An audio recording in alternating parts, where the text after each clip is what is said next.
कि हमारी जो सेनाओं के अदम्य साहस और पराक्रम के बदौलत हमें कारगिल में विजय मिली थी, उसको मनाने के लिए इस शिक्षा के मंदिर में जो आप लोगों ने आज कार्यक्रम किया है और आज इन बच्चों के बीच में उन सैनिकों को याद करने के लिए आज जो व्यवस्था किया है, उसके लिए मैं अपने पूरे सैनिक परिवार, भूतपूर्व सैनिक परिवार और वीर नारियों की तरफ से आप सभी लोगों को हार्दिक शुभकामनाएं देते हैं तथा उन सैनिकों को जिन्होंने अपना सर्वोच्च न्यौछावर सीमा पर करके हमको पाकिस्तान के खिलाफ विजय दिलाई थी, उनको हम नमन करके याद करते हुए भावभीनी श्रद्धांजलि अर्पित करते हैं। आज सौभाग्य की बात है कि हमारे बीच में हमारे पूर्व सैनिकों के साथ साथ वीर नारियां भी उपस्थित हैं, जिन्होंने अपने जो परिवार के लोगों को खोया है, किसी ने पति को खोया है, किसी ने बच्चे को खोया है। साथ ही सौभाग्य की बात यह है कि आज हमारे बीच कुछ ऐसे लोग भी उपस्थित हैं जिन्होंने उस बात को करीब से देखा है और इसी बीच हमारे बीच कुछ वर्दीधारी हैं जो कि प्रोजेक्ट में अभी सर्विस में हैं, ये भी हमारे लिए यहाँ पे उपस्थित हैं। ये हमारे बच्चों का और हमारे परिवार के, हमारे भारत के हर लोगों, हर नागरिक के मनोबल को बढ़ाने का काम करेंगे। इस दिशा में आज फाउंडेशन स्कूल ने जो कार्यक्रम किया है, जो आपने आज एक प्रोग्राम में आपने बनाया है, उसके लिए मैं आपको बताते चलते हैं कि जो लोग यहाँ पे उस युद्ध को नजदीक से देखें उनको बहुत ज्यादा डिटेल में पता है, लेकिन हम आपको बताएंगे उस समय परिस्थितियां कुछ ऐसी थी कि हम लोग बार बार सोचते हैं कि कुछ भी हुआ तो पाकिस्तान अपना एक बिछड़ा हुआ भाई ही है। तो उसको हम लोगों ने हमारे प्रधानमंत्री की एक खास अप्रोच के बाद एक समझौता हुआ था कि जो हमारी जो बहुत ऊंचाई वाली पहाड़ियां हैं जहाँ पे बहुत ज्यादा खर्चे होते हैं, तो वहाँ पे सेना हटा लिया जाए ताकि दोनों देशों की जो नुकसान हो रहा है वहाँ पे मेंटेन करने में उसको बचाया जा सकता है। इसमें सहमति बनी और हम लोगों ने सेना को नीचे उतार दिया। उसमें कुछ दिनों ने क्या किया कि वहाँ पे पीछे से ला करके अपने सेना और साथ साथ में आतंकवादी भी वहाँ पे बसा लिए। जब हम लोगों को पता चला तो स्थिति उस समय बहुत ही भयावह थी, क्योंकि हमको पहाड़ी पे चढ़ना भी था, लड़ना भी था और दुश्मन ऊपर से बैठे बैठे उसका एडवांटेज ले रहा था। ऊपर से पत्थर भी मारता है आदमी, कितना स्पीड से आता है, कई गोली के बराबर काम करता है। उस परिस्थिति में हमारे सेना के वीरों ने अपनी साहस का परिचय देते हुए उनको वहां से जो खदेड़ने का काम किया था, वो हम लोग जब भी याद करेंगे हमारे बच्चों के अंदर वो खौफ खुलता हुआ आएगा और हमारे लोगों के बीच एक देश भावना, देश प्रेम बनेगा, ताकि आने वाले समय में जो पाकिस्तान ने कायराना बार बार हरकत करता है दोबारा हमारी तरफ नजर नहीं उठाएगा। हमने कई युद्ध लड़े, लेकिन इस युद्ध की एक खासियत यह थी कि हम ऑक्युपाइड जगह को छीन रहे थे।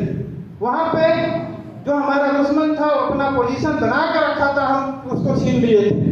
और इस युद्ध का जो हम लोगों ने इसमें जो जीत हासिल की थी, कारगिल विजय हासिल की थी, इसका पूरे दुनिया में संदेश गया था कि भारत एक ऐसा देश है जो किसी परिस्थिति में कहीं भी जा करके अपनी संप्रभुता को बचाने में सक्षम है।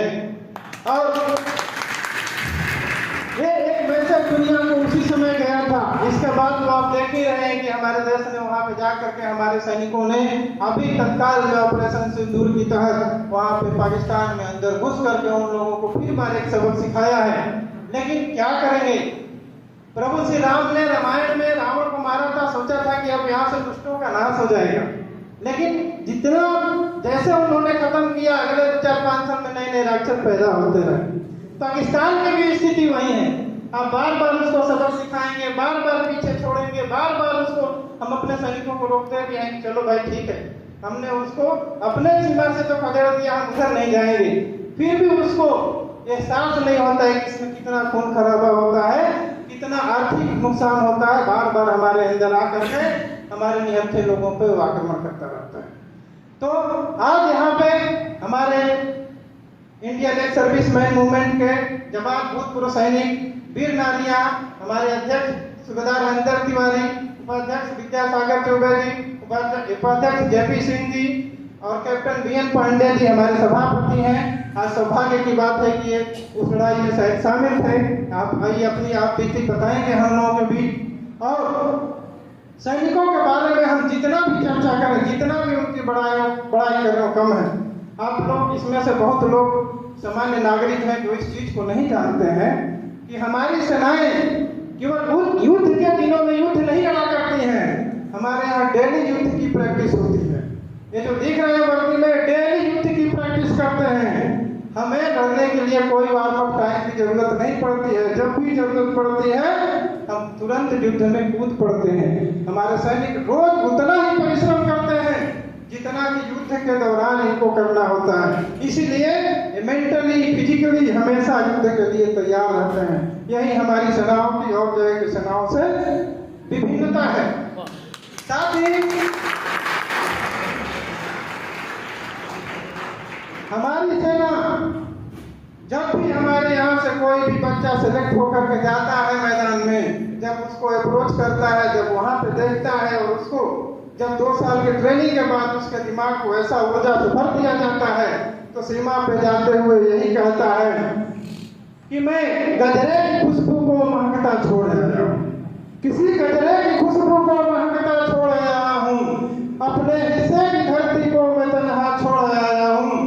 मुझे अपने छाती से यूं लगा लेना है भारत माँ, मुझे अपने छाती से यूं लगा लेना है भारत माँ।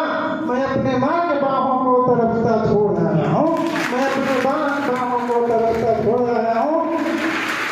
तो हमारे सैनिकों के अंदर जो भी जज्बा है और जो भी इन्होंने कुर्बानियां, शहादत और जितनी बारीकियों के साथ युद्ध लड़ते हैं उसके लिए अपने हमारी पूरे सैनिक साथियों को मैं अपने दिल की गहराइयों से बहुत बहुत धन्यवाद देता हूं।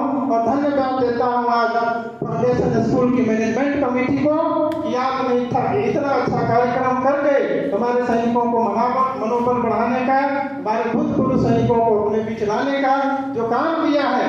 हमारा सैनिक संघ, हमारा ISF बक्सर हमेशा आपका ऋणी रहेगा, आपका आभारी रहेगा। मैं आपको धन्यवाद देते हूँ, अपने वाणी को विराम देता हूँ। जय हिंद, जय भारत।